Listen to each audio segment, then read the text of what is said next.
Dafori Soro, né le 8 mai 1972 à Kofikple, sous-préfecture de Diawala, dans le département de Fekese-Dougou, est sénoufo. Il est de confession catholique, aussi père de 4 enfants. Il partage sa vie avec Sylvie Tagro, une BT du Sud-Ouest, depuis ses années de lutte estudiantine.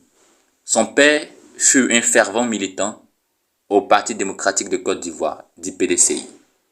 Alors, engagé politiquement et surnommé surtout le Che ou encore Bogota, il est à la tête de la Fédération estudiantine et scolaire de Côte d'Ivoire de 1995 à 1998, la FESI.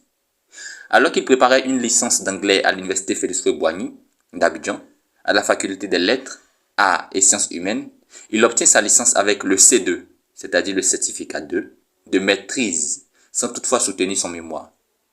C'est en décembre 1998 qu'il quitte la tête de la FESI et pas l'année suivante, en 1999, poursuivre ses études en France où il s'inscrit simultanément aux universités Paris 7 et Paris 8, respectivement pour des cours d'anglais et de sciences politiques.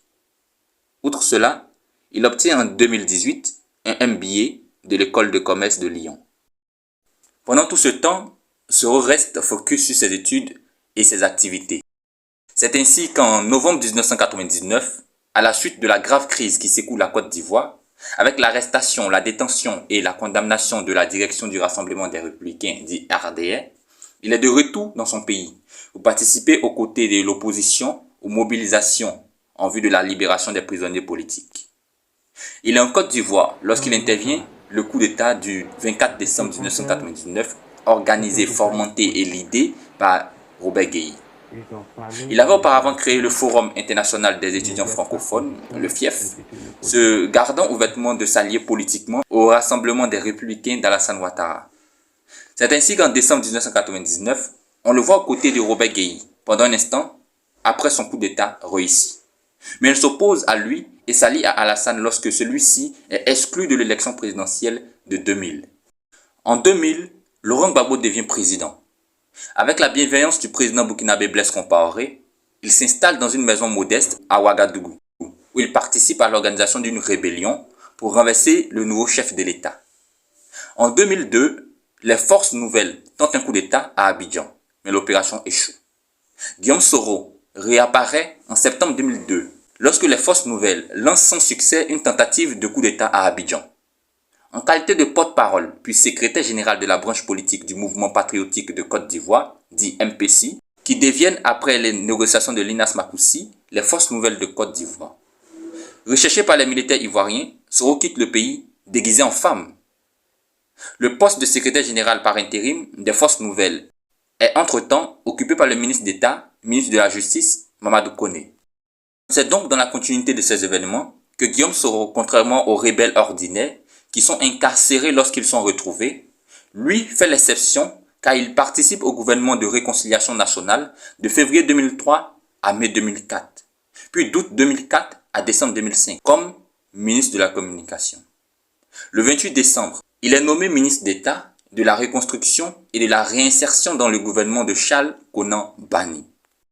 La signature de l'accord politique de Ouagadougou offre aux forces nouvelles le poste de Premier ministre.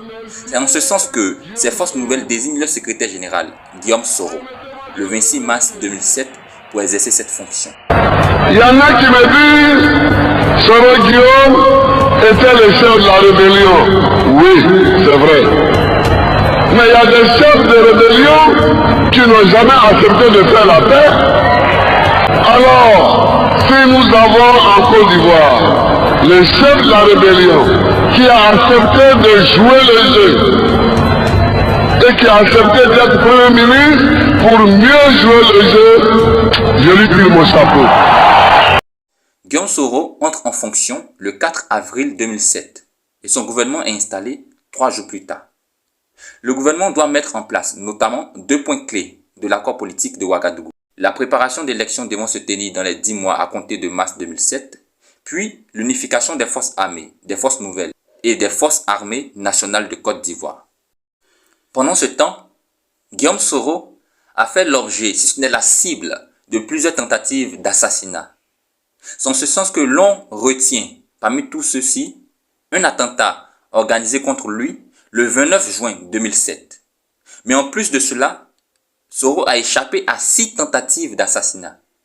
Les 2 plus marquantes sont certainement le guet-apens, dans lequel il est tombé dans l'enceinte de la radiodiffusion télévision ivoirienne, le 27 juin 2003, ainsi que l'attentat du 29 juin 2007 contre l'avion Fokker 100 qui le transportait. En ce qui concerne l'attentat du 27 juin 2003 à la RTI.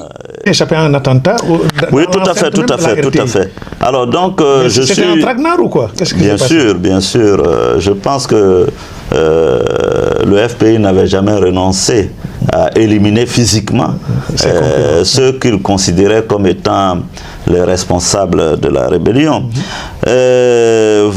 Faussement, on me fait croire que voilà, j'ai toutes les prérogatives de ministre de la Communication. Vous savez, j'étais pris entre le marteau et l'enclume. La pression de la communauté internationale qui me disait « Ah oui, mais monsieur Soro, vous êtes ministre, vous devez assumer vos responsabilités. » Et ma conviction propre qui était celle-là, que Gbagbo et son camp n'avaient pas renoncé à m'éliminer physiquement.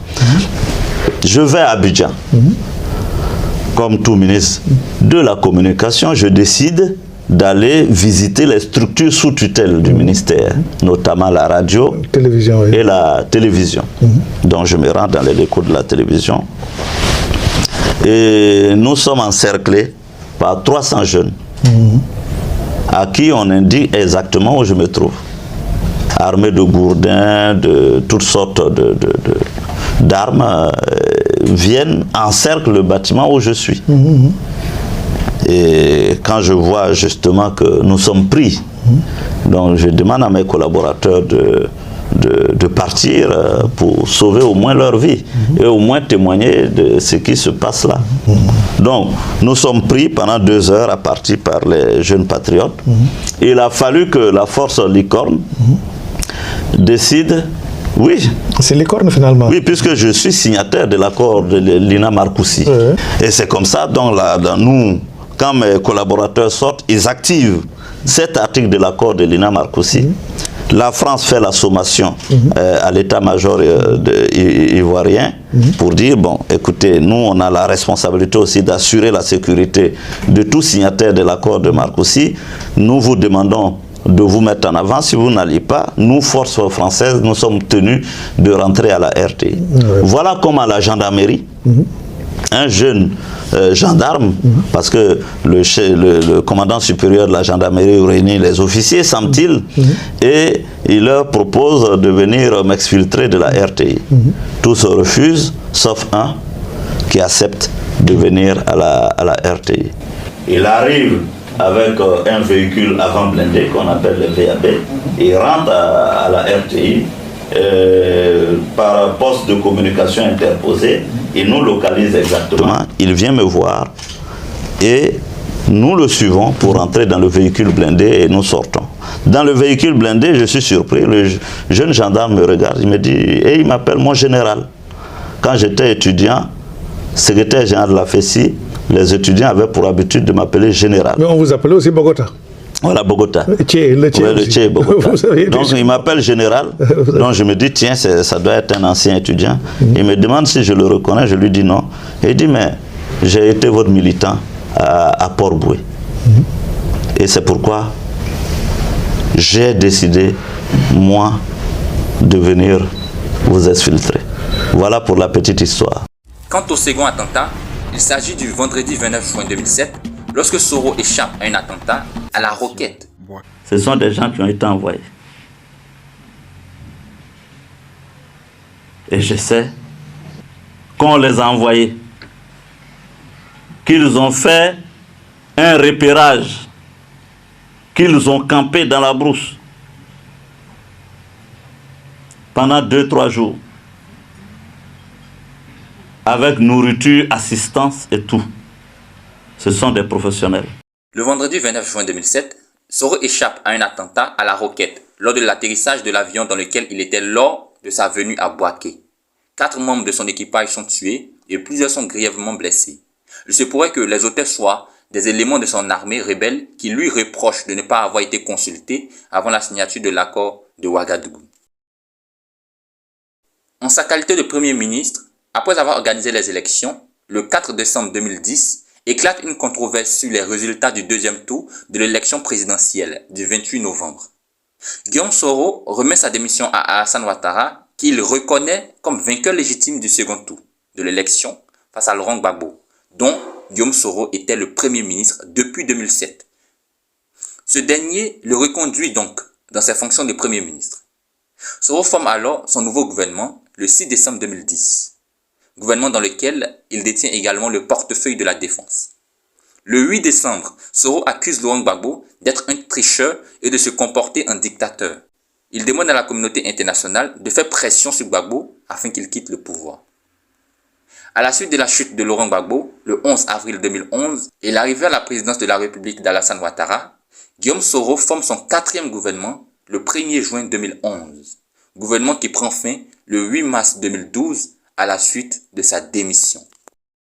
Une démission stratégique qui le voit reconduit à l'unanimité le 12 mars 2012, président de l'Assemblée nationale, ce qui fait de lui le deuxième personnage de l'État. Son mandat est marqué par une activité accrue et d'un rôle renforcé du Parlement. Il est par ailleurs amené à effectuer plusieurs voyages diplomatiques, notamment en Europe et en Asie. En tant que président de l'Assemblée nationale, il centre ses actions principalement sur la jeunesse, les questions sociales, mais également sur les questions liées à l'environnement. Il souhaite notamment que la Côte d'Ivoire recourt davantage aux énergies renouvelables, objectif qu'il réaffirme à quelques semaines de la COP21 en septembre 2015, déclarant que la question de l'écologie reste une préoccupation majeure. Il appelle régulièrement à une lutte plus efficace contre les inégalités et à une croissance plus inclusive, en assurant une meilleure répartition des fruits de la croissance. Alors, au lendemain de l'attentat de Grand Bassam qui s'est tenu en 2016, Guillaume Soro fait part de ses propositions de réforme en matière sécuritaire. Il propose ainsi de créer des unités antiterroristes ou des forces spéciales afin de faire face à la menace terroriste grandissante. C'est dans la continuité de tous ces événements qu'il est réélu président de l'Assemblée nationale en 2017.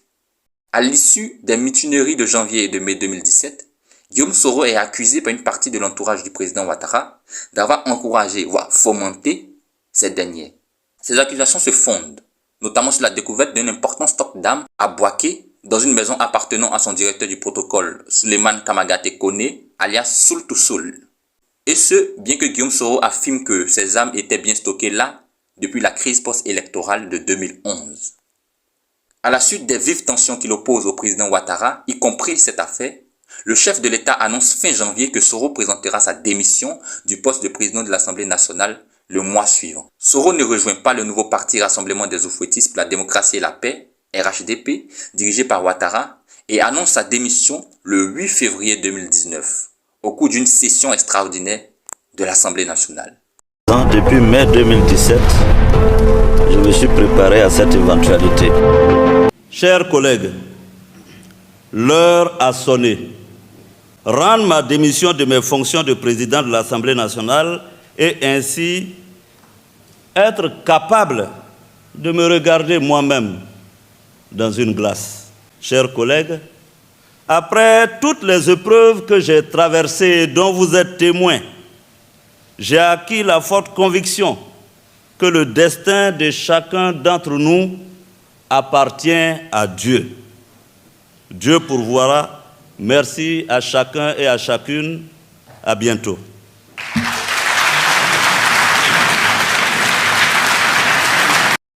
Le 28 avril, s'ouvre à Abidjan un procès contre Soro pour détournement de fonds et blanchiment. Il lui est reproché l'achat d'une villa dans le quartier résidentiel de Makori en 2007 avec des fonds de l'État. Le procès se déroule sans Soro, en exil et sans ses avocats qui dénoncent une parodie de procès. Après un procès de 3 heures, Soro est reconnu coupable, recel de détournement de deniers publics et blanchiment de capitaux. Il est donc condamné à 20 ans de prison, 4 milliards de francs CFA d'amende et à la privation de ses droits civiques pendant 5 ans. Un nouveau mandat d'arrêt est émis. Ce procès est écrit par beaucoup d'observateurs comme un règlement de compte politique. Début mai, une nouvelle plainte est déposée à Paris contre Soro. Il est accusé de crimes de guerre, assassinat et torture dans 2 événements. Des morts causées par cette troupe lors de combats pendant la guerre civile en juin 2004 et l'enlèvement et la mort en avril 2011 de Ibé, l'un de ses soldats de guerre proches.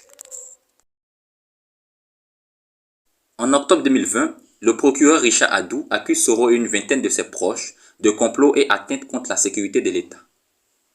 Et comme si ça ne suffisait pas, en novembre 2020, le président français Emmanuel Macron déclare que la présence de Soro en France n'est pas souhaitée, après l'appel de Soro à une insurrection en Côte d'Ivoire pour protester contre le troisième mandat contesté du président Alassane Ouattara. En mai 2021, Guillaume Soro est jugé par contumace pour atteinte à l'autorité de l'État, complot et diffusion de fausses informations tendant à jeter le discrédit sur les institutions et le moral des populations. Une vingtaine de ses proches sont aussi jugés dans ce procès. C'est ainsi que, le 23 juin 2021, il est condamné à la prison à perpétuité dans l'affaire de la tentative de coup d'État en décembre 2019. La justice ivoirienne émet à son encontre un mandat d'arrêt international. Et jusqu'au jour d'aujourd'hui, Guillaume Soro forme son parti politique en adhérant des partisans, et ce, en faisant adhérer des partisans passant par les réseaux sociaux, et ce, depuis l'Espagne. Il guette le fauteuil présidentiel, et depuis ses dernières sorties, il dégage une énergie qui ressemble peu ou prou à une volonté de se représenter encore une fois aux élections présidentielles. Et dans le cas d'espèce, il s'agit de celle de 2025.